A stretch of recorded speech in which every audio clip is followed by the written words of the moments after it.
ସୁସ୍ଥ ଜୀବନ ପାଇଁ ସଠିକ୍ ଖାଦ୍ୟ ଅଭ୍ୟାସ ଏବଂ ପ୍ରାକୃତିକ ଜିନିଷର ବ୍ୟବହାର ବହୁତ ଗୁରୁତ୍ୱପୂର୍ଣ୍ଣ। मेथी एक पौष्टिक मसला जहाँ फाइबर आयरन प्रोटीन विटामिन एवं एंटीऑक्सीडेंट गुण में भरपूर। यह आयुर्वेदिक औषध भाव में विवेचना करा जाए।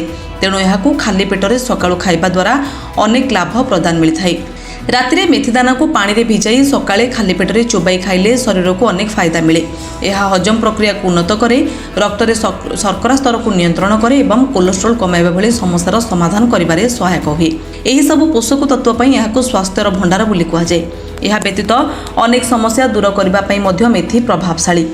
डायबिटीज रोगी भिजा हुई रहितबा मेथी खाइबा वरदान सदृश।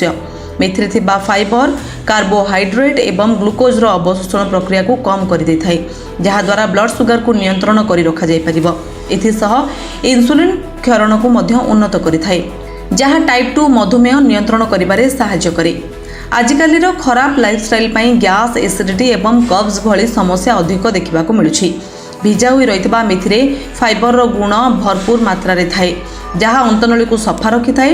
सकाळु खाली पेटरे यही भिजा हुई रहितबा मेथीदाना को चोबाई खाइबा द्वारा पाचन प्रक्रिया रे उन्नति आसे और कोष्ठकाठिन्य समस्या दूर हुए, जहाँ शरीरर खराब कोलेस्ट्रोल एवं ट्राइग्लिसराइड परिमाण को ह्रास करिबारे सहायता करे। खराब कोलेस्ट्रोल को ह्रास करे भल कोलेस्ट्रोल वृद्धि करे। जेतेबेले कोलेस्ट्रोल नियंत्रण करिथाय सेतेबेले धमनी रे ब्लॉकेज हेबार आशंका को कम करिथाय, जहा द्वारा हार्ट स्ट्रोक भली विपदरू रक्षा करिथाय।